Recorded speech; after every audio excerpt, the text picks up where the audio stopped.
Hello and welcome to हम PR करने वाले। एंड ये कौन से नंबर का एपिसोड है मुझे याद नहीं रह गया, क्योंकि इतना प्यार आप लोगों की तरफ से मिला है that the PR community has really come together and we are hosting show after show with the biggest names in the industry. And today I have one more PR करने वाले, mister Suresh Gaur. He has been somebody who is been my guru. मैं उनको सुरेश गुरु बोलने वाली थी अभी, क्योंकि sir actually मेरे गुरु रहे हैं।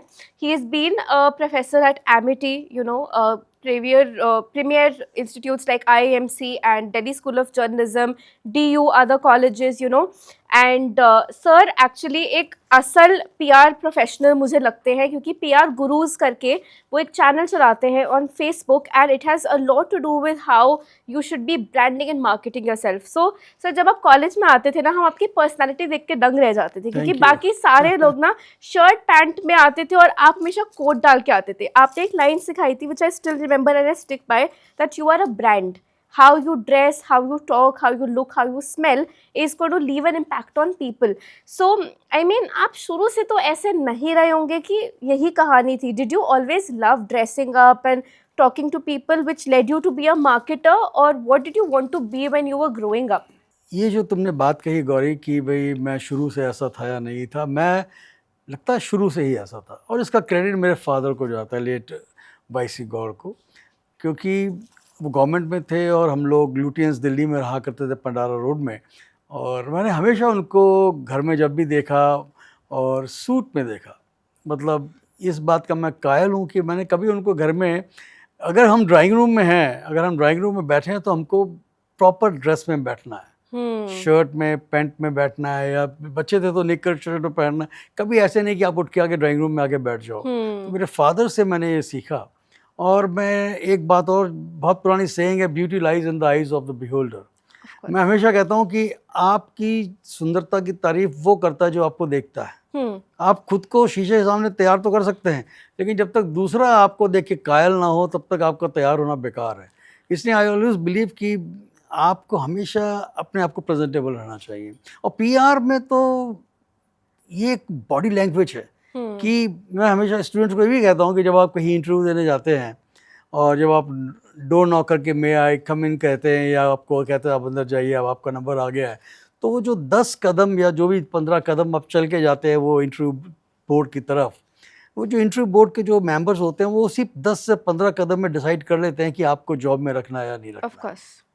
क्योंकि आपकी टोटल पर्सनैलिटी क्या कन्वे कर रही है, आप कैसे वॉक कर रहे हैं, कैसे आपके बॉडी पोस्चर्स है, किस तरह से आप मूव कर रहे हैं और किस कॉन्फिडेंस से आप जा रहे हैं, ये सब वो कहते हैं ना पारखी नज़र आपको देख लेते हैं और वो डिसाइड कर लेते हैं कि हमें इसे जॉब में लेना है या नहीं लेना है। फिर बाकी तो इंटरव्यू सीवी उनके पास होता है, आपको Of course. सब कुछ पता है आपके बारे में उनको, और आपसे वो सवाल रिजेक्ट करने के लिए करते हैं, आपको सेलेक्ट करने के लिए नहीं करते हैं। Absolutely. So I believe in this कि हमेशा आपको हमेशा एक अच्छा लगना चाहिए जिसे लोग आपको देखें, आपको पसंद करें।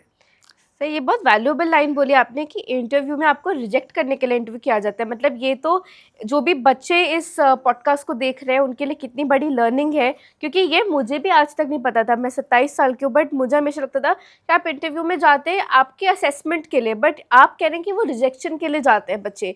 But coming to your experiences sir, of course अगर आप गवर्नमेंट सर्वेंट के बेटे थे, जैसे मैं भी IAS ऑफिसर की पोती हूँ, तो हम पे एक एक्सपेक्टेशन होती है कि आपने भी सिविल सर्वेंट बनना है, एटलीस्ट एक यूपीएससी का एग्जाम आपने अटेम्प्ट करना, अगर आप निकाल नहीं रहे हो तो क्या आपके ऊपर भी ऐसा एक प्रेशर था, या फिर आपकी अपनी एक इच्छा थी कि आपको भी गवर्नमेंट सर्वेंट बनना है? नहीं, मेरे पे कोई प्रेशर नहीं था मेरे फादर का, क्योंकि मेरे फादर ने मुझे छूट दी हुई थी कि तुम जो चाहे करना चाहते हो वो करना।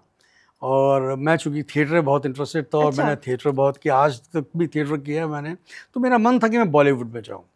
और मेरे फादर ने कहा भी पहले अपना कॉलेज कर लो, और कॉलेज करने के बाद तुम्हें जो करना है तुम वो करो, हमारी तरफ से कोई रिस्ट्रिक्शन नहीं है।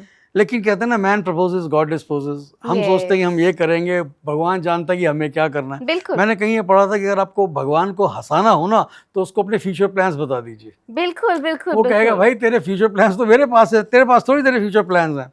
तो मैंने सोचा था कि मैं एक्टर बनूंगा, बॉलीवुड में जाऊंगा, काम करूंगा, लेकिन भगवान ने कहा नहीं, तुझे बैंकर बनना है।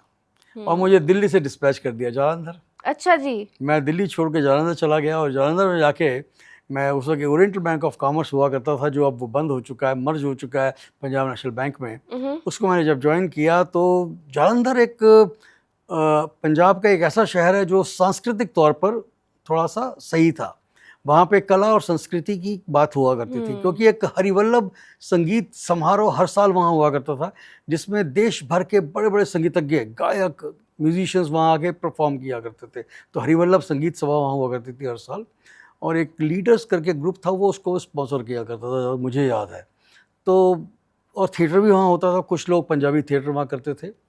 तो मैं दिल्ली में थिएटर मैंने किया है, तो मैंने कहा भाई जाके जलंधर में थिएटर शुरू करते हैं। And I started doing my own theatre. मैंने वहाँ पे ग्रुप स्टार्ट किया आर्ट एक्सपो के नाम से। अच्छा। और मैंने जालंधर में थिएटर करना शुरू किया। वंडरफुल। और मुझे बहुत खुशी इस बात की कि जो कुछ कलाकारों ने जो मेरे साथ काम किया था उन नाटकों में, दे वर सब college going boys and girls. आज वो बॉलीवुड में उनका बहुत नाम है। अच्छा जी। Yes, they are good वाह, actors.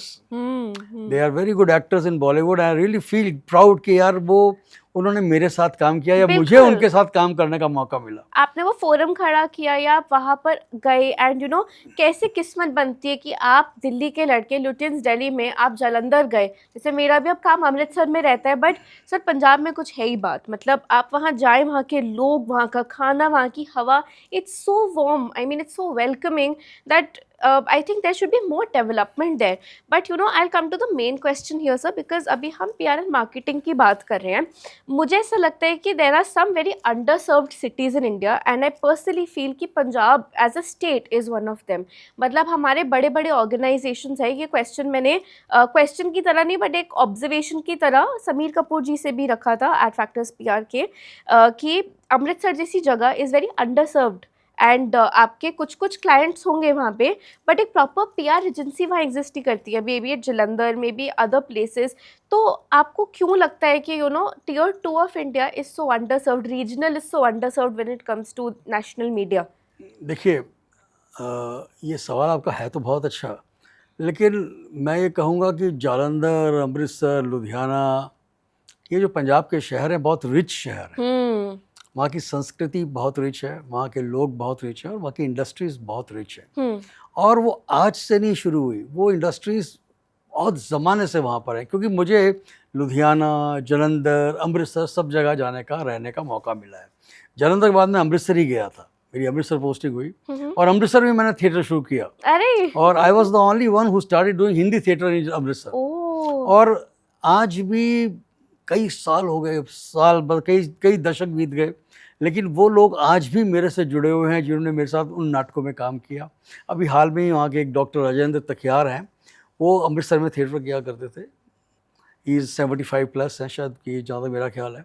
अभी उनका फ़ोन आया मुझे, कहते हैं गौर जी, रात को 10 बजे फ़ोन था, गौर जी आपकी बहुत याद आ रही थी कि अमृतसर में आप जो थिएटर कर गए हैं वो अभी तक कोई दोबारा उस थिएटर को कर नहीं पाया है। और जो आपने जिस तरह से वहाँ पे हिंदी थिएटर किया, अमृतसर में हिंदी थिएटर नहीं होता था, पंजाब में हिंदी थिएटर नहीं हुआ करता था, ना जलंधर, चंडीगढ़ में ज़रूर हुआ करता था, लेकिन अमृतसर और जलंधर में हिंदी थिएटर बहुत गिना चुना कभी कभी होता था। लेकिन मैंने अमृतसर में भी और जलंधर में भी हिंदी थिएटर किया, और ऐसे ऐसे नाटक किए कि जो बहुत बेहतरीन नाटक रहे। अब जहाँ तक बात आई ये Tier 2 सिटीज़ में PR की, आप PR हर जगह करते हैं, PR एजेंसीज नहीं है, ये बात मैं मान सकता हूँ, PR एजेंसीज नहीं है, लेकिन वहाँ पे मीडिया बहुत है। ऑफ कोर्स PTC और ये सब है। मैं इलेक्ट्रॉनिक मीडिया की बात नहीं कर रहा हूँ, मैं बात कर रहा हूँ प्रिंट मीडिया की बात कर रहा हूँ, मैं प्रिंट मीडिया की बात कर रहा हूँ। वहाँ पे अखबार बहुत है, और वहाँ पे जो पत्रकार थे, पंजाब के जो पत्रकार हैं बहुत एक्टिव हैं। वहाँ आप कोई भी काम कीजिए, वो पत्रकार आपके काम को कवर करने पहुँच जाएंगे। और आपको इन हाउस भी कोई PR का बंदा रखने की ज़रूरत नहीं है। अच्छा। क्योंकि आप जो भी काम करते हैं वो प्रेस तक अपने आप पहुँचता है। और वहाँ कुछ ऐसे लोग हैं जो फ्रीलांसिंग भी करते हैं। मैं जालंधर में जब रहा, बैंक में काम करता था, लेकिन मैं जालंधर में पंजाब केसरी अखबार के लिए फिल्म स्टार्स के इंटरव्यू लिया करता था। अच्छा। पंजाब में फिल्म स्टार्स बहुत आते थे, और जालंधर में उन्होंने बहुत ही मशहूर होटल हुआ करता था स्काईलार्क, जो अब बंद हो गया है, और सारे वहीं आके ठहरा करते थे। तो वहाँ का जो मैनेजर था वो मेरा दोस्त था, तो उसको मैंने कहा कि भाई जब भी कोई एक्टर आया कर तो मुझे बता दिया कर, तो मैं आके उसका इंटरव्यू ले Interview लिया, करूंगा, और जी। इंटरव्यू मेरी बात भी करा दिया कर उससे। सही बात है। तो इस बहाने से मैं उन एक्टर्स से मिलता, उनका इंटरव्यू लेता, और पंजाब केसरी में वो इंटरव्यू छपते थे। ये बात कर रहा हूँ जब लाला जगत नारायण जिंदा थे, जो उसके फाउंडर थे, और रमेश चंद्र जी जिंदा थे। बाद में तो उन दोनों की डेथ हो गई। और अब विजय चोपड़ा जी हैं या नहीं, उनका बेटा अश्विनी मिन्ना ज़रूर पंजाब केसरी चला रहा है। तो वहाँ पे पीआर एजेंसी की ज़रूरत है या नहीं, मैं ये तो नहीं कह सकता, क्योंकि वहाँ इंडस्ट्रीज़ तो बहुत हैं, लेकिन वो इंडस्ट्रीज़ आई डोंट थिंक कि अपना पीआर करती हैं इतना, उनको पीआर की ज़रूरत सर नहीं चलिए, है। अभी आप इंडस्ट्री की बात कर रहे हैं, मैं वहाँ पर जलियांवाला बाग में हर दुकान बहुत अच्छे से डेकोरेटेड है जी एंड काफ़ी रीजनेबल रेट्स पे है। दिल्ली नोएडा में आप शॉपिंग करते हैं, आपको पता है कि जो जुत्ती वहाँ पर 20 मतलब उसकी 250 रुपीज़ की मिल रही है, वो आपको यहाँ पे 500-600 की मिलेगी। तो वहाँ का सामान अगर इंस्टाग्राम पर आए, इंस्टाग्राम पे तो आपको अभी पता होगा कि फारूक चंद एकदम वायरल हो गया, जबकि ये जनरेशन किताबें नहीं पढ़ती है, ये जनरेशन 1 मिनट रील्स देखती है, लेकिन फारूक चंद के सामने जाके रील्स सबने बनाएंगे, एक ना एक किताब ज़रूर खरीदी है। I fell in love with reading again because of Instagram, you no.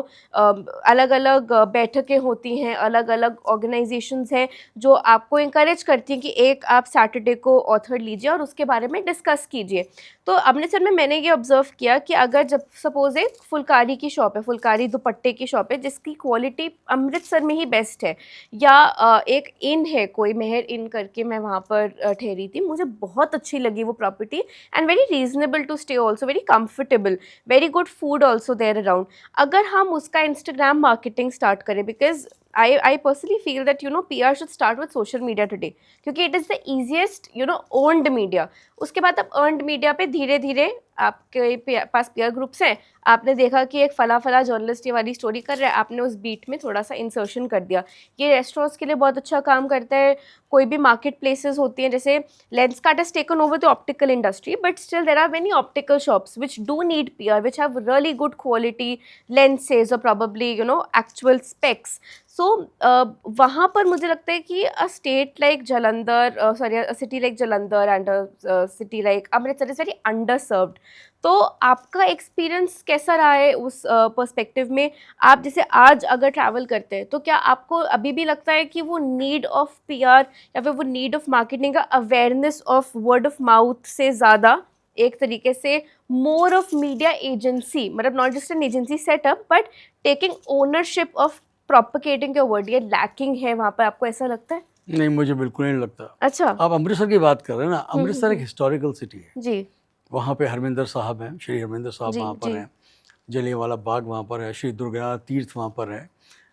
लोग अमृतसर घूमने जाते हैं, और घूमने जब जाते हैं तो वो हॉल बाज़ार में गुजरते हैं, तो हॉल बाज़ार की जो दुकानें, खास कुल्फ़ी की दुकान है या जी। छोले भटूरे की दुकान है या फुलकारी की, जैसा आपने जिक्र किया, वो अपने आप विज़िट करते हैं, उनको कहने की ज़रूरत नहीं। अमृतसर कोई जाता है तो वो केसर का ढाबा पूछता है, जी जी जी। क्योंकि ये वर्ड ऑफ माउथ पब्लिसिटी है। अमृतसर की जो पब्लिसिटी है वर्ड ऑफ माउथ है। जैसे आपने कहा कि फुलकारी की वहाँ दुकान है, या एक आपने नाम लिया है, किसी बुक सेलर का नाम लिया आपने कि लोग फारूक उसका चंद जो फारूक चंद सर, ऐसे। नहीं, मैं आपको क्या कह रही हूँ कि मेरा जो दोस्त मेरे साथ अमृतसर गया था, हम गोल्डन टेम्पल के लिए गए थे। गोल्डन टेम्पल के लिए आपको इंस्टाग्राम डील नहीं चाहिए, लेकिन उसने बाकी सारी आइटनरी इंस्टाग्राम पे बनाई थी, इन द सेंस कि ये वाली जगह जानी है, और ये सब नाम हमने नहीं सुने थे दिल्ली में बैठ के। तो डू यू थिंक कि सपोज एक लखनऊ है, वहाँ पे हजरतगंज मुझे पता है क्योंकि मेरी मदर वहाँ रहती है, मेरी मासी वहाँ रहती है, लेकिन सपोज एक केरला का बच्चा है, उसको हजरतगंज के बारे में नहीं पता, बट वो हम कंपेयर करते हैं कि जैसे सीपी है ना दिल्ली में, वैसे हजरतगंज है। And every city like Chennai or probably, you know, Coimbatore has this very hub kind of a place. Puducherry might have a hub kind of a place which you and I wouldn't know. So do you feel, क्योंकि आप Instagram, Facebook पे काफ़ी active हैं, मतलब I wouldn't say that you've aged, but you know, for somebody who is from age of traditional media, you are very good in your owned media spectrum। मतलब मैं आपका LinkedIn भी पढ़ती हूँ, मैं आपका पूरा जो ओवरऑल सोशल मीडिया है उसको स्टडी करती हूँ, आप बहुत अच्छा उसको एक तरीके से ओन करते हैं, उसको एक तरीके से हेल्म करते हैं। तो डू यू नॉट फील कि you know smaller companies and you know smaller shop outlets, smaller restaurants can leverage this power to reach to more places? But don't think they need it. मेरी नज़र में उनको ज़रूरी नहीं है, क्योंकि वो उससे बाहर निकलना ही नहीं चाहते। केसर का ढाबा अमृतसर में है तो केसर का ढाबा दिल्ली में नहीं खोलना चाहेगा। वो आई एम भी श्योर बात अबाउट है, इट। वो भी बात है। आप ये मान के चलिए कि जो दुकान उनकी वहाँ पर है वो उसको एक्सपेंड नहीं करना चाहेंगे, ये बात मान के चलिए। और अमृतसर वैसे ही टूरिज्म सेंटर है तो उसको वहाँ की गवर्नमेंट प्रमोट कर रही है। तो जिस तरह से हम हजरतगंज की बात करते हैं, आप अगर मुझे लखनऊ जाना है, अभी रिसेंटली मैं लखनऊ गया भी था, तो मैंने गूगल किया कि भाई मुझे लखनऊ में कहाँ कहाँ घूमना चाहिए, कहाँ ठहरना चाहिए, कौन से होटल बेस्ट हैं।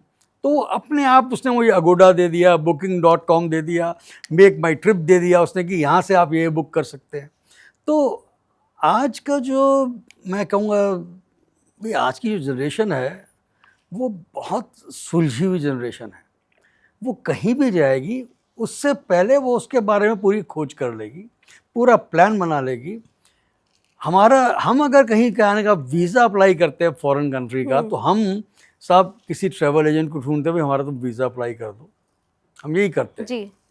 लेकिन जो जेंजी है वो ट्रैवल एजेंट के पास ही जाती है, वो खुद वेबसाइट पे जाती है, देखती है क्या डॉक्यूमेंट्स चाहिए, मुझे क्या क्या करने हैं और कहाँ से मुझे VFS में जाके अप्लाई करना है वीज़ा। तो वो जाके अपने आप वीज़ा अप्लाई करते हैं और वीज़ा लेके आ जाते हैं। हमारी जनरेशन है वो ट्रैवल एजेंट ढूंढती है, आपकी जनरेशन ट्रैवल एजेंट नहीं ढूंढती है, वो बिल्कुल सच खुद बोल अप्लाई रहे हैं। करती है वीज़ा को। तो अगर कोई केरलाइट लखनऊ जाना चाहेगा तो उसने गूगल पे सर्च करना है कि भाई लखनऊ में कौन सी जगह देखने वाली है और क्यों देखने वाली है।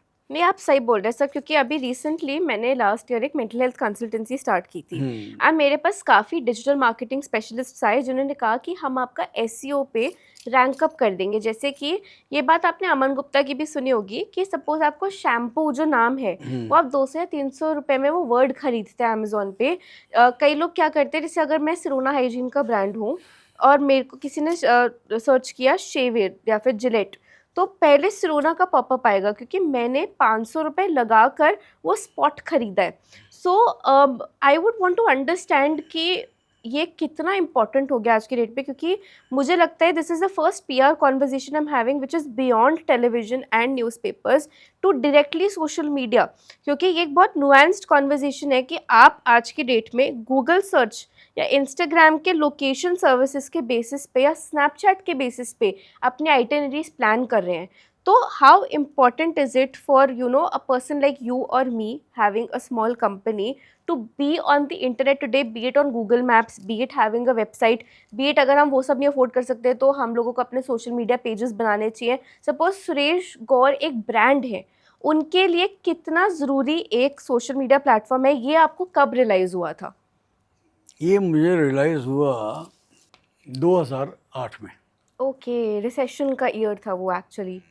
और रियलाइज़ क्यों हुआ कि मैंने जब अपनी बैंक जॉब छोड़ी, आई रिज़ाइन फ्रॉम द बैंक, मुझे ये था कि मुझे अब कुछ अपना करना है।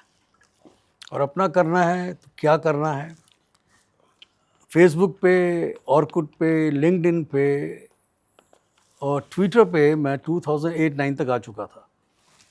वेरी इन सभी ahead of your platform time sir. मैं इन सभी प्लेटफॉर्म्स पे आ चुका था। ऑर्कुट तो अब बंद हो चुका है, ऑर्कुट है नहीं। जी। तो फेसबुक, ट्विटर, लिंक्डइन पे मैं 2008-9 तक आ चुका था। हम्म और लेकिन मैं उन प्लेटफॉर्म्स को मैं समझ रहा था। लेकिन जब मैंने बैंक छोड़ा और अपना अपना काम करना का सोचा कि मुझे अपना काम करना है, PR क्या करना है ये डिसाइड करना है और कैसे उसको करना है और कैसे लोगों तक पहुंचना है, तो तब मैंने जाना कि भाई मुझे सोशल मीडिया की ज़रूरत है और मैं लोगों तक इसके ज़रिए ही पहुंच पाऊंगा। तो आज मैं ये मान के चलता हूँ कि 2008 18 साल हो गए मुझे सोशल मीडिया को यूज़ करते हुए, उसका बेनिफिट्स उठाते हुए। लोग मुझे बताते हैं कि सर हम PR गुरु इन वर्ड सर्च करते हैं तो वो आपका नाम सजेस्ट करता है। बिल्कुल sir. PR Guru in India में आपका सुरेश नाम कौर आता है। PR गुरु ये आता है गूगल पे, दिस इज बिल्कुल। An actual so search. और कोई द PR एल्केमिस्ट, अभी मैंने एक टर्म लाया तो कोई द PR एल्केमिस्ट टाइप करता तो आपका नाम सजेस्ट करता है और लोगों के साथ, अकेला मेरा नहीं होता। तो बोले सर ये कैसे हुआ? मैंने कहा भाई ये सोशल मीडिया का ज़माना है, सर्च इंजन ऑप्टिमाइजेशन का ज़माना है, हैशटैग का ज़माना है। Absolutely sir. मैंने कहा मैं डेली पोस्ट करता हूँ और डेली मैं सारे सोशल मीडिया मेरे हैंडल्स हैं। फेसबुक पे मेरे कम से कम नहीं तो एक 7-8 हैंडल्स फेसबुक पे मेरे हैं, लिंक्डइन पे है, ट्विटर पे है, एक्स पे है, इंस्टा पे है, पिनिंटरेस्ट पे है और थ्रेड्स पे है, मैं इन सब जगह पे डेली पोस्ट करता हूँ। कई बार तो दिन में 2-2 बार पोस्ट करता हूँ। आप थकते नहीं है सर? ये मोदी नहीं जी नहीं वाला नहीं क्वेश्चन मैं पूछना नहीं चाहती नहीं हूँ बिल्कुल आपसे। नहीं। कारण क्या है कि मैं थकता इसलिए नहीं हूँ कि मैं उसका टाइम फिक्स किया हुआ है। मॉर्निंग में मुझे 11:30 बजे तक, 9 बजे के बाद और 11:30 के बीच पे मुझे आधा घंटा चाहिए बस। और मुझे इन सारे मीडियाज को कवर करना है। अपनी पोस्ट मैं कैनवा यूज़ करता हूँ। कैनवा नहीं, आज एक्सीलेंट। कैनवा यूज़ कर मेरा ख्याल है कैनवा मेरे सेलिब्रेट करता है मेरे काम को। अच्छा। मैं रोज पोस्टर बनाता हूँ कैनवा पे, रोज नया पोस्टर मेरी कोट के साथ जाता है जी। तो कैनवा से मैं कैनवा एक्सटेंसिवली यूज़ कर रहा हूँ। और मतलब सारे जितने भी सोशल मीडिया पे जो प्लेटफॉर्म्स अवेलेबल हैं मैं उनको यूज़ कर रहा हूँ और डेली यूज़ करता हूँ। तो वो जो हैशटैग्स हैं, उन हैशटैग्स ने मुझे ये जगह दिलाई है। बिल्कुल सर। जो लोग पेमेंट करके सर्च इंजन ऑप्टिमाइजेशन में स्पॉन्सरशिप से ऊपर अपना नाम लेके आते हैं, मैंने आज तक एक पैसा खर्च नहीं किया। हाँ, टाइम जरूर लगाया और टाइम मेरी इन्वेस्टमेंट है। Time is money sir, time is for me, time is money. मुझे कोई ज़रूरत, कई लोग कहते हैं सर हम आपकी पब्लिसिटी, मुझे रोज मैसेज आते हैं सर आप आपकी पब्लिसिटी करते हैं। मैं कहा मुझे ज़रूरत ही नहीं है भाई, मैं किस बात की आपसे पब्लिसिटी कराऊँ। अगर सुरेश गौड़ को लोगों ने ढूंढना है वो अपने आप ढूंढ लेंगे। Absolutely sir. मुझे किसी पब्लिसिटी की ज़रूरत नहीं है। आज भगवान ने मुझे उस जगह पे लाके खड़ा किया हुआ सर। आप देखिए, मैं आपसे कब पढ़ी थी? 2017-18 में। आज 2026 है। मैं आपको आज तक याद करती हूँ। अगर मैं पीआर में हूँ तो आप मेरे द्रोणाचार्य और मैं अपने आप को अर्जुन गिनती हूँ, एकलव्य नहीं, क्योंकि आपने closely, I think I was one of your favourite students, क्योंकि मैं हमेशा आंसर करती थी और मेरे को मजा आता था आपकी क्लासेस में सर। बट आपने ना 2 बहुत अच्छे एलिमेंट्स पिक किए जो मैं एक्चुअली हमेशा क्वेश्चन करती हूँ। And to tell the viewers, मैंने सर से कोई क्वेश्चंस डिस्कस नहीं किए थे इस पॉडकास्ट से पहले, हम फ्री फ्लो में हैं इस पॉइंट पे। तो सर आपने कैनवा का जिक्र किया, दैट मीन्स एआई। अब मैं लिंक्डइन जब खोलती हूँ मुझे दिखता है कि बड़े बड़े ना लोग हैं जो यूएन में काम करके आए हैं, अपनी अपनी पीआर एजेंसीज होल्ड करते हैं, और वो क्लेम करते हैं अरे चैट जीपीटी यूज़ करने वाले तो बददिमाग होते हैं, लेकिन उनके लिंक्डइन पोस्ट्स पूरे पूरे they reek of chat GPT.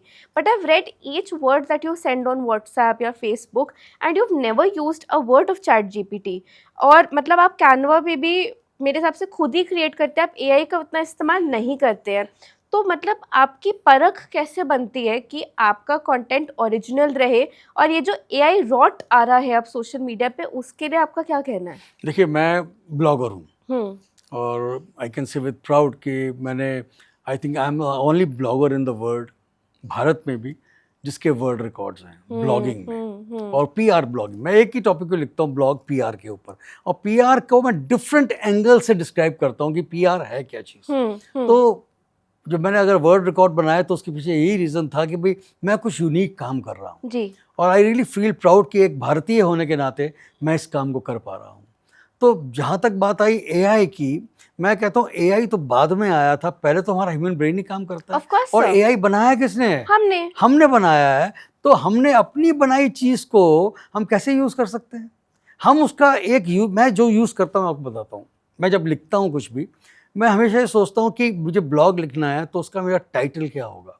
मैं उस टाइटल के बारे में सोचता हूँ, मेरा ये टाइटल अच्छा है, मुझे सब्जेक्ट पे ब्लॉग, क्योंकि मैं पढ़ता बहुत हूँ। मैं बहुत से वेबसाइट्स को विजिट करता रहता हूँ, मेरे पास मेल भी बहुत सारे आते रहते हैं, नए नए टॉपिक्स आते रहते हैं। तो उसमें से जो टॉपिक मुझे अच्छा लगता है कि ये टॉपिक पर मैं भी काम करता हूँ, तो मैं उस टॉपिक को लेके 5 Ws, यस, एक्सप्लेनर बनाते हैं एक तरीके का। व्हाई, मुझे उसका सवाल जवाब चाहिए। व्हाट, मुझे क्या कहना है। When, where, who, whom and how. Absolutely. तो मेरा जो भी ब्लॉग होता है वो 5 Ws एंड H को पूरा फॉलो करता है और मैं उसी को फॉलो करके लिखता हूँ। और जब मैं उसको पूरा लिख लेता हूँ, ब्लॉग को पूरा कर लेता हूँ कंप्लीट, फिर मैं उसको डालता हूँ जेमिनी पे कि भाई जब इसका ग्रामर चेक कर लो। कोई मेरा ग्रामर एक एडिटर की तरह है वो, एक एडिटर की तरह कि भाई मेरा ग्रामर की गलत तो नहीं है, कोई पंक्चुएशन मुझे लगानी है या कोई सेमीकोलन रह गया, कुछ कर लिया, रिफ्रेजिंग अच्छी हो जाए। अच्छा वो नहीं, वो फिर वो रिफ्रेश करता है, रिफ्रेश मत कीजिए। अच्छा, I want my original content. आपको कुछ नहीं करना है, आप सिर्फ ग्रामर चेक कीजिए, पैराग्राफिंग चेक कीजिए कि मैंने पैराग्राफ ठीक किया है या मैंने उसको ठीक लिखा है या नहीं लिखा है। तो वो उसको जब चेक करके देखता है और मैं जब देखता हूँ उसमें कोई चेंज नहीं होता, हार्डली माइन्यूट सा कोई चेंज होता है, और वो कहता है कि आपने जो टाइटल लिखा है मैं उसको बेटर टाइटल सजेस्ट करूँ।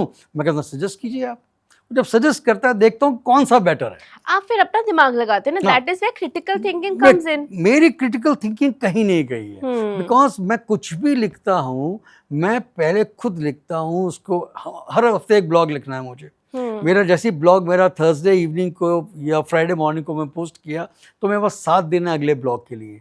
तो नेक्स्ट डे मैं टॉपिक सोचता हूँ, मैंने एक लिस्ट बना रखी है कि भी कौन कौन से टॉपिक मेरे हो सकते हैं। मे बी आप एक मूड बोर्ड फॉलो कर रहे हैं इन योर बिल्कुल। ओन राइट, एक बिल्कुल। आपका शेड्यूलिंग कैलेंडर है। बिल्कुल, मेरा और आप कैलेंडर सोचो है। इन सब चीजों के लिए हूट स्वीट है, लेकिन आप, मुझे लगता है कि ये सब खुद करते हैं। एंड आई थिंक कि आपकी नींव आपके फादर साहब ने डाली होगी, क्योंकि मेरे दादाजी भी टाइम के बहुत पाबंद थे बिल्कुल। कि सुबह ब्रेकफास्ट लग जाना चाहिए 7 बजे, मेरी बॉडी मांग रही है ब्रेड और चाय, तो वो तब तक सारे बच्चे उठ के तैयार होके हम लोग सब डाइनिंग टेबल पे होते थे। बिल्कुल। संडेज को स्पेशल कुछ बनता था तो 11 बजे तक वो स्पेशल मेन्यू तैयार होता था। एक बार तो दादाजी ने लिटरली एक ऐसे पेपर लगाया हुआ था कि इस सब्जी के साथ ये कॉम्बिनेशन रहेगा, क्योंकि कई बार दादी के कॉम्बिनेशन उनको समझ नहीं आते थे, या मम्मी भी दादी से टैंडम में कुछ अपना यूपी स्टाइल बना रही थी और मेरे दादाजी थे पंजाबी, उनको खाने का बहुत शौक था कि इस सब्जी के साथ ये दाल और ये रायता मिलना चाहिए। कि मैं इतनी मेहनत करके आता हूँ पूरा दिन, RWA के वो प्रेसिडेंट थे, तो मेरे को एक वक्त की रोटी तो सुकून की मिले, रात को चाहे मैं हल्का खा के खिचड़ी खा के सोता हूँ। तो coming back to PR sir, मतलब आप एक बैंकर रहे, आपके अंदर वो ईथोस ऑफ गवर्नमेंट सर्वेंट एक तरीके से पहले से ही आ गए। फिर आप एक जर्नलिस्ट भी रहे, तो आपको समझ आया कि how both sides of the spectrum work. But जिस टाइम पे आपने पब्लिक रिलेशन शुरू किया, उस टाइम पे ये टर्म ज़्यादा फेमस नहीं था। मार्केटर, MBA ये सब लोग सुनते थे, but public relations was mostly about politics, क्या पब्लिक फिगर है, पब्लिक अफेयर्स में है। तो पब्लिक रिलेशंस फॉर कॉर्पोरेट, ये आपको कौन, आपका एक तरीके से इसमें द्रोणाचार्य है जिसने आपको इंट्रोड्यूस किया इसमें? नहीं, मुझे इंट्रोड्यूस तो किसी ने नहीं किया इसमें, I tell you very frankly, क्योंकि मेरे लिए PR एक कम्युनिकेशन है। और आप किस तरह से कम्युनिकेट करते हैं अपनी बात को, कैसे लोगों तक पहुंचाते हैं, वो PR का काम होता है। उसके लिए कौन से आप मीडियम्स चूज़ करते हैं, डिसाइड करते हैं, कौन से टूल्स आप यूज़ करते हैं PR करने के लिए। तो ये शायद मेरे में इम्बाइब थी क्वालिटीज़, या मेरे DNA में था कि मैं एक कम्युनिकेटर हूँ। एब्सोल्युटली। आज से नहीं, मैं बचपन से कम्युनिकेटर हूँ, स्कूल से, कॉलेज से। शायद आपका थिएटर उस चीज में थिएटर बहुत बड़ा कम्युनिकेटर है। हाँ जी। और एक आर्टिस्ट हूँ, कम्युनिकेशन, स्टेज पे कम्युनिकेट करता था, प्ले में कम्युनिकेट करता था, बैंक में लोगों से इंटरेक्ट करता था। ऑफ कोर्स सर, वो ट्रस्ट की पोजीशन तो बहुत बड़ी है। एग्जैक्टली। तो मैं ये मान के चलता हूँ कि, और ये भी एक अजीब किस्सा है कि मैं PR में आया कैसे। ये बात है 1995 की, आज से 31 साल पहले की बात है। मैं जिस बैंक में था वो 94 में पब्लिक इशू लेके आया था, प्राइवेट से पब्लिक लिमिटेड हुआ। तो 95 में 1 साल बाद उसकी वो बैलेंस शीट ऑडिट होनी थी, और बाद में रिपोर्ट ऑडिट रिपोर्ट पब्लिक होनी थी। तो उस वक्त बैंक ने कहा कि हमें एक प्रेस कॉन्फ्रेंस करनी है जिसमें हम जर्नलिस्ट को बुला के अपनी ऑडिट रिपोर्ट पब्लिक करेंगे, अपनी बैलेंस शीट पब्लिक करेंगे। अब PR कौन करेगा उसका, सबसे बड़ी बात ये आती है। तो मैं हेड ऑफिस में उस वक्त काम करता था अपने बैंक के, और लोन्स डिपार्टमेंट में था, लेकिन मैं टेलीविज़न पे भी काम करता था, रेडियो पे भी काम करता था। तो चेयरमैन ने अपने स्टाफ से पूछा कि भाई ये काम करना, उन्होंने कहा सर हमारे बैंक में गौर साहब हैं जो टेलीविज़न में काम करते हैं, उनकी जान पहचान बहुत है, उनसे बुला के पूछते हैं। मुझे बुलाया गया, मैं चेयरमैन से पहली बार मिला बैंक में। तो चेयरमैन ने कहा सर अपने गौर साहब अपने बारे में कुछ बताइए। तो मैंने उनको ब्रीफ किया अपने बारे में। तो उन्होंने कहा कि ऐसा है बेटा कि हमें एक प्रेस कॉन्फ्रेंस करनी है, जर्नलिस्ट को बुलाना है, और क्या आप ये कर सकते हो? मैंने कहा हाँ कर सकता हूँ, क्योंकि मुझे ना कहना तो आते ही नहीं है। और मेरी आदत है कि जो काम नहीं आता वो करना जरूर है। बिल्कुल, वो सीख के करना है। और ये पंजाबियों में क्वालिटी, मेरी कुलीग थी दीक्षा, वो इतनी ब्राइट लड़की है, वो ना कभी भी आप उसको कोई काम बोलोगे ना, वो कहेगी अच्छा हाँ मैं करती हूँ। उसको कुछ नहीं आता होगा, वो गूगल सर्च मारेगी, वो काम आपसे बढ़िया करके दिखाएगी। She was one of the most intelligent people I worked with, but she always used to act as उसको कुछ नहीं आता, क्योंकि वो जलंधर की थी। इतनी प्यारी पंजाबी में वो बात करती थी, और वो आज के डेट में एक्टर भी है, वो इतना अच्छा एडिटिंग भी करती है। वो मेरे साथ टीचर थी, तो मुझे ना आपकी झलक और उसकी झलक से मर्ज सी करती दिखती है, क्योंकि वो भी पंजाब की और दिल्ली में आके रहती है। आप दिल्ली से पंजाब गए थे, तो I think we north Indians are very optimistic people. वो जैसे मोदी जी कहते हैं ना कि मुझे तो ग्लास पूरा दिखता है, आधा हवा आधा पानी, शायद हम वैसे ही अपॉर्चुनिस्ट्स हैं, एक तरीके से ऑप्टिमिस्ट्स हैं। लेकिन सर जेन ज़ी जो आजकल है, आप क्योंकि कॉलेजेस में पढ़ाते हैं हम जैसे बच्चों को, आप सालों से पढ़ा रहे हैं, मुझे ऐसा लगता है कि ये कॉलेज के बच्चे ना बहुत वो हो गए हैं, होपलेस हो गए हैं। जैसे मैं सबसे पहले गई थी आईएमसी एक प्लेसमेंट टॉक के लिए for my agency apex Global narrative, and उन्होंने ना, मतलब मैं आपको मीडिया मॉनिटरिंग समझा रही हूँ, आप स्ट्रैटेजिक कम्युनिकेशंस के बच्चे हैं, मैं आपको इतने सारे कॉन्सेप्ट्स फ्री ऑफ कॉस्ट बता रही हूँ, लेकिन आपका फर्स्ट क्वेश्चन है मैम आप कितना देंगी, and the kind of language that boy used, मैंने ऑफेंस तो नहीं लिया पर मैंने उसको उतना ही करारा जवाब दिया कि देने की बात तो तब होगी ना जब मैं आपको अपनी कंपनी में लूँगी। आपको मेरी कंपनी में आने के लिए एक स्ट्रिंजेंट टेस्ट पास करना पड़ेगा, बिकॉज आई रिमेंबर मैं जब एड फैक्टर्स के लिए अप्लाई कर रही थी, काफ़ी अच्छा हमारा कॉम्प्रिहेंसिव 1-2 घंटे का असेसमेंट था, उसके बेसिस पे हमारे इंटरव्यूज़ हुए थे, और इंटरव्यू के बेसिस पे ऐसा नहीं था कि आपने सबको ले लिया, 200 बच्चों में से 7 से 10 बच्चे सिलेक्ट हुए थे। इंग्लिश जर्नलिज्म से कुछ, एक बंदा रेडियो जर्नलिज्म से, एक बंदा टेलीविज़न से। तो आप ये सोचिए कि इतना बड़ा जो फोरम है वो आपको इतना वेट कर रहा है, be it the big four, be it the others, but gen Z sometimes acts very entitled. They just feel that हमें तो नौकरी मिल ही जाएगी, और नौकरी नहीं मिलेगी तो हमारे माँ बाप तो हमें पाल ही लेंगे। And then you saw the murder of this little girl, 22 साल की बच्ची, IITN DPS की बच्ची, एंड IRS की लड़की, एंड ये लड़के जिसने मारा 19 से 22 साल की उम्र है, तो आपके स्टूडेंट की एज ग्रुप, मेरी भी स्टूडेंट्स की एज ग्रुप का है वो लड़का। मेहनत करने के बजाय वो ऑनलाइन बेटिंग में था, उसने रेप करके लूट खसोट की है, मतलब this was not just for money, this was also for, तो this generation is actually going haywire. I know that this is social commentary, but as public figures I think you and I have a responsibility to talk about the ill elements of society and how Gen Z has become a generation जो जितनी hopeful है उतनी hopeless भी हो रही है। तो आपका मतलब इस पॉइंट पर मुझे लगता है कि मार्गदर्शन बहुत ज़रूरी है to get this generation out of this crisis. देखिए आज जेनजी है ना, जेनजी कहते क्यों हैं उसे जी, क्योंकि वो जूम के ज़माने में पैदा हुए, डेफिनेटली जूमर्स हैं वो। जूमर्स हैं।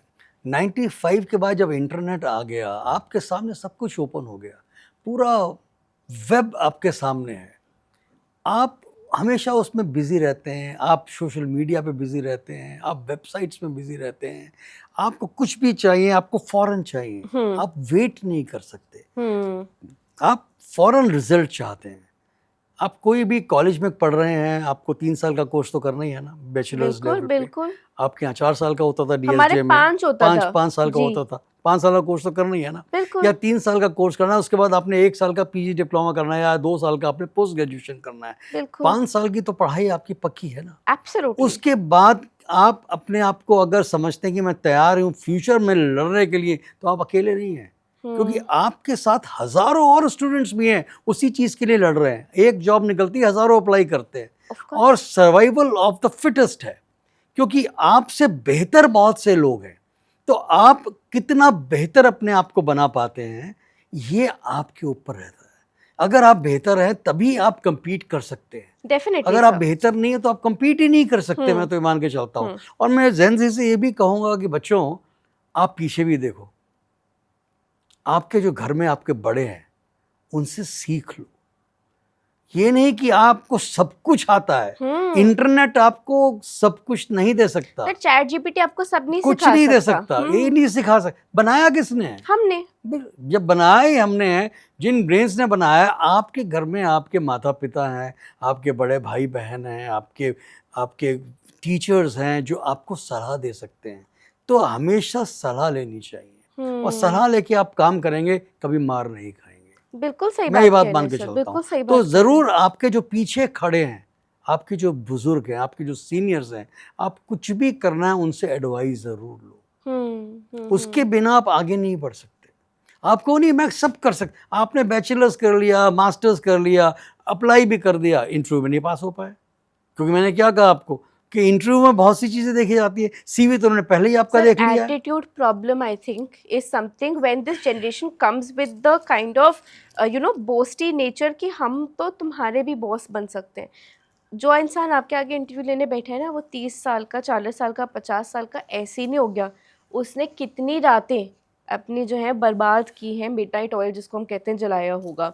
तो सीनियर्स की वो रिस्पेक्ट ना आई थिंक धीरे धीरे खत्म हो रही है, बिकॉज पीपल थिंक कि चैट जीपीटी से कुछ भी किया जा सकता है। आप चैट जीपीटी से भारतीय न्याय संहिता का कोई रूल तो निकाल सकते हैं, बट वो जज ना लास्ट में अपना डिस्क्रिप्शन और अपनी ह्यूमन वैल्यूज़ और क्रिटिकल थिंकिंग लगाता है, तब जाके वो ये बताता है कि आपको उम्र कैद होगी, कि फांसी होगी, कि आपको बरी किया जाएगा या बेल मिलेगी। I mean this is something that this generation needs to realise कि एक पॉइंट पे एआई भी वॉर का कोलैटरल बनेगा सर। अभी आप सोचिए कि एलपीजी तक तो बात आ गई है, कोविड में बीमारी हुई, अभी हॉर्मूज का जो क्राइसिस है उसमें एलपीजी तक बात पहुंच गई। नेक्स्ट जो घात है वो एआई पे लगेगा और सारे नॉलेज इकोनॉमी उसमें तिल मिलाएगी अगर हम डिपेंडेंट हो गए। It's the same story of the rice बोल, जो मतलब राइस बोल जब टूट गया तो जो अंधा था उसकी आंखें तो चली गई, लेकिन बुक्स तो रह गई, नॉलेज तो रह गई। बाकी जिन्होंने राइस बोल से बीवी बच्चे पोजीशन मांगा वो सब रातों रात गायब हो गया।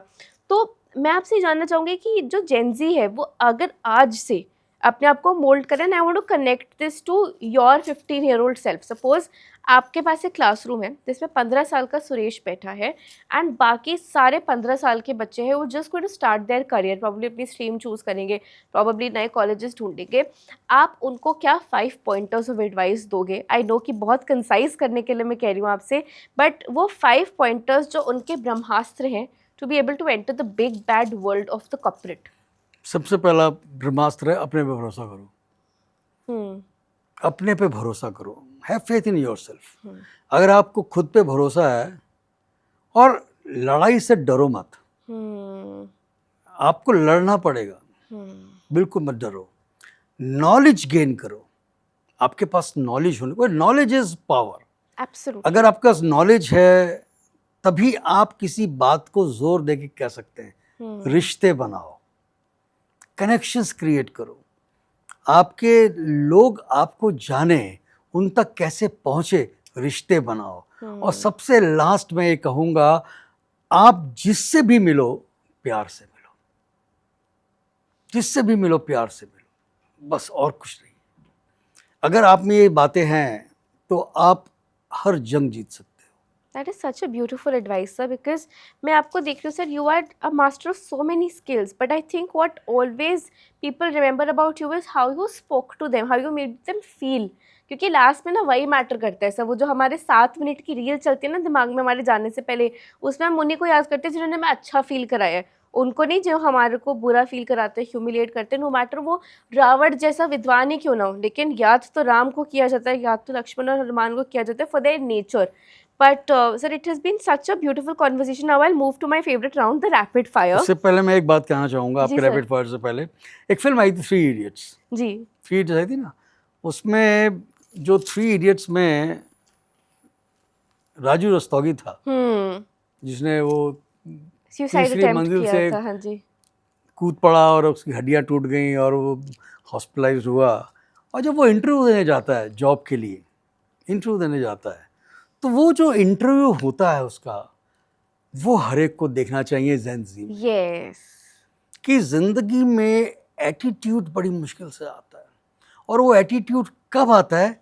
जब आपको अपने पे भरोसा आता है कि मैं कुछ ना कुछ तो कर लूँगा। ये भरोसा होना बहुत ज़रूरी है कि मैं कुछ कर सकता हूँ, मैं कुछ नहीं कर सकता, मेरे मेरे मेरे मेरे सामने तो इतना बड़ा पहाड़ खड़ा है। अरे भाई, पहाड़, एक वो माझी था, जैसे अपनी बीवी के लिए 22 किलोमीटर लंबा अपने हाथों रास्ता से एक खोद दिया। वो पहाड़ खोद दिया उसने। He didn't rely on the government. Dasharath माझी, वो Yes. उसने गवर्नमेंट की वेट, उसे कोई फंडिंग नहीं मिली, कुछ नहीं मिली। एक कुल्हाड़ी और एक हथौड़ा लेके उसने पहाड़ तोड़ डाला और उस रोड बना दी बीच में से उसने। सर मुझे लगता है वो ताजमहल से बड़ा सिंबल है ऑफ लव। बस, तो मैं यही कहना चाहूँगा कि अगर आप दशरथ माझी बन सकते हैं, अगर आप अपने आप को समझते हैं, मेरी आज की कोट ये है कि ज़िंदगी में कोई काम मुश्किल नहीं होता। कभी किसी नदी ने किसी से रास्ता नहीं पूछा समुद्र में जाने का। बिल्कुल सर। और हर नदी समंदर में मिलती है, कभी नहीं पूछती रास्ता कैसे जाऊंगी। तो आप वो इंसान बनिए कि आपको रास्ता पूछने की ज़रूरत नहीं है। पर वो क्यों नहीं होगी? क्योंकि आपके पास अगर नॉलेज है, आत्मविश्वास है, खुद पर भरोसा है कि मैं ये कर सकता हूँ, और आपको सही सलाह देने वाले लोग आपके साथ हैं, सही सलाह देने वाले लोग, और आप प्यार करते हैं। क्योंकि प्यार से ही दुनिया जीती जा सकती है। सर पीआर बस। तो आप सोचिए ना, PR is a way of प्यार, तभी मैंने इस Exactly. पॉडकास्ट का नाम वो दिया, क्योंकि अगर आप जर्नलिस्ट से प्यार से बात नहीं करेंगे, अपने स्टेक होल्डर से प्यार से बात नहीं करेंगे, मुझे लगता है सबसे ज़्यादा स्ट्रेस पीआर प्रोफेशनल्स को ही होता है, एक्सेल शीट्स, कवरेज रिपोर्ट्स, फलाना ढिमकाना। लेकिन आपका सीईओ अलग स्ट्रेस में है, उसको पीएनएल भी देखना है, उसको कितनी सारी चीज़ें देखनी है। वो जर्नलिस्ट अलग डेडलाइंस के स्ट्रेस में है, उसकी लाइफस्टाइल बिल्कुल ही ख़राब हो चुकी है। हम तो देखते हैं कि कैसे 50-50 साल के जर्नलिस्ट को हार्ट अटैक आ रहा है and they pass away in the news room itself. तो आई मीन पीआर अगर प्यार से बात ना करे, if they don't become therapist of sorts to both their stakeholders and investor relations and all of them, तो बड़ा मुश्किल हो जाएगा। अब मैं यही बात आपको कहूँगा कि पीआर का मतलब क्या होता है, पब्लिक रिलेशंस। एब्सोल्युटली रिलेशंस कैसे बनते हैं? प्यार से बनते प्यार हैं। से ही बनते हैं। नफरत से तो कोई रिश्ता नहीं बना आज तक। तो मैं हमेशा कहता हूँ पीआर इज प्यार। मेरी जो टैगलाइन है वो पीआर इज प्यार ही है। तो अगर आपको रिश्ता बनाना है तो वो रिश्ता प्यार से बनेगा। और पब्लिक रिलेशंस और पीआर जो ये दो अल्फ़ाबेट हैं, ये सिर्फ पब्लिक रिलेशंस नहीं है, ये पब्लिक रिलेशंस भी है, पर्सनल रिलेशंस भी हैं, प्रोफेशनल रिलेशंस भी हैं, परसेप्शन रेपुटेशन मैनेजमेंट भी है, सब कुछ पीआर में आता है। और जहाँ रिलेशंस हैं वहाँ प्यार बहुत ज़रूरी है। बहुत जरूरी अगर रिश्ते बनाने हैं, चाहे वो पब्लिक से बनाने हैं, चाहे वो पर्सनल बनाने हैं, चाहे वो अपने मीडिया से बनाने हैं, कि एम्प्लॉयज़ से बनाने हैं, कम्युनिटी से बनाने हैं, जिससे मर्जी बनाने हैं, प्यार ज़रूरी है, नहीं तो रिश्ता नहीं बन सकता। जब आप किसी सब्जी खरीदते हो ना, तो वो धनिया मिर्च जो फ्री डालता है ना आपको, वो प्यार के लिए डालता प्यार है, के लिए डालता है। वो बिल्कुल। पीआर करता है अपना हाँ, कि यार हाँ, उसी से लेनी है, धनिया मिर्च फ्री देता है हाँ, वो। बिल्कुल सही है। चाहे वो उसके कॉस्ट को वहाँ डिवाइड कर रहा है उसमें, लेकिन वो आपको दे फ्री में रहा, बिल्कुल। तो वो आपके थोड़ा और दे दे, साहब थोड़ा और ले लो, ऐसी क्या बात है। तो ये बहुत इंपॉर्टेंट चीज़ है कि आपको खुद को बेचना आना चाहिए। Absolutely. You know how to sell yourself, and if you know how to sell yourself, you are the master of yourself. Absolutely, sir. कोई Absolutely. दूसरा आपको बेचे उससे पहले खुद अपने आप को बेचो ना। मैं तो ये जानता हूँ। नहीं, बिल्कुल सही बात है मुझे ये, सर। दूसरे की जरूरत नहीं है कि वो मुझे सेल करे, मुझे खुद को सेल करना आना चाहिए। उसके लिए मुझे वो एवेन्यूज क्रिएट करने पड़ेंगे जहाँ लोग मुझे मांगें कि हमें आप चाहिए, आपकी सर्विसेज चाहिए, आपकी services ज्यूरिसडिक्शन चाहिए, आपकी एडवाइस चाहिए। एडवाइस चाहिए। That is the thing. Next round is the rapid fire round. तो सर मुझे बताइए, Suresh the theatrist, Suresh the journalist, Suresh the banker या सुरेश द पीआर गुरु, आपका फेवरेट सुरेश कौन है? Suresh the theatrist. Wow. Sir आपकी जर्नी में एक एज ऑफ योर्स जो आपके लिए एक पिविटल ईयर था, जब आपको लगा कि अपने लाइफ में वो सब एक तरीके से आपको मिलने वाला है या मिल चुका है जो आप चाहते थे? 50. Wow, wonderful, sir. Who is on your speed dial when it comes to taking advice? Myself. Oh, okay. Who is on your speed dial when you want to just have an emotional conversation? I talk to myself only. Okay. Sir, what is one thing that you have learned from Gen Zs and your students जो आपके लिए बहुत काम आती है आज की date में?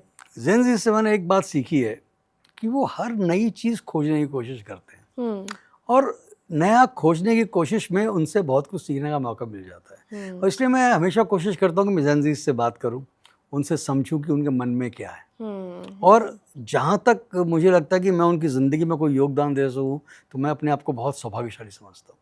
Wonderful, sir. Sir, if you could change anything in your life, but if you could just go back in time, would you want to change or would you want your life to be as it is? I am okay with this. I am thankful to the God.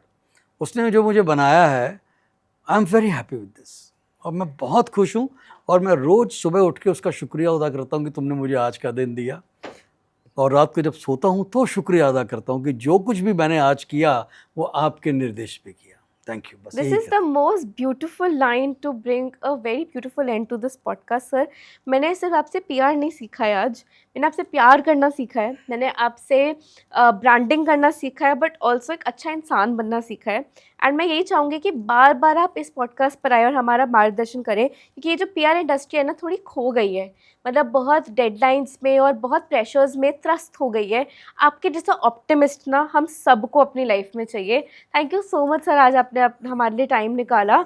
And keep watching नियाप for the latest on such updates follow Apex Global Narrative for this podcast and sir को भी follow कीजिए उनके Facebook, उनके LinkedIn, उनके Instagram पे और उनके व्हाट्सएप चैनल को भी ज़रूर फॉलो कीजिए क्योंकि वो रोज़ सुबह एक ऐसा कोड भेजते हैं जो आपका दिन शुभ कर सके। और थैंक यू सो मच। मैं एक बात ज़रूर कहूँगा अंत करने में, PR व्यापार नहीं है, PR प्यार है। जिस भी एजेंसी को ये बात समझ में आ गई ना, तो वो व्यापार नहीं करेगा, ये व्यापार करते हैं, ये बिजनेस करते हैं, क्योंकि लोगों को तनख्वाहें देनी है, बिल्कुल लोगों को सब कुछ देना है भाई, लेकिन बिजनेस, PR बिजनेस नहीं है। Sir I think you brought that beauty to this profession क्योंकि हम जर्नलिज्म को कहते थे as a job of service. आप PR में वो जो एप्टीट्यूड लेकर आए ना, मुझे बिल्कुल गांधी जी की याद आ रही क्योंकि वो भी एक एस PR थे, तभी वो देश को इतना आगे ले जा पाए, तभी वो ब्रिटिश के आगे अपनी मांग प्यार से और प्रदर्शन से लेकर आए। तो आई मीन आपने इतने अच्छे से सम अप किया है हम PR करने वाले को। मैं तो यही कहना चाहती हूँ कि हम प्यार करने वाले बने तो PR तो अपने आप ही हो जाएगा। बस PR व्यापार नहीं, PR प्यार है। जय हिंद, जय Bharat. Thank you so much sir. Thank you.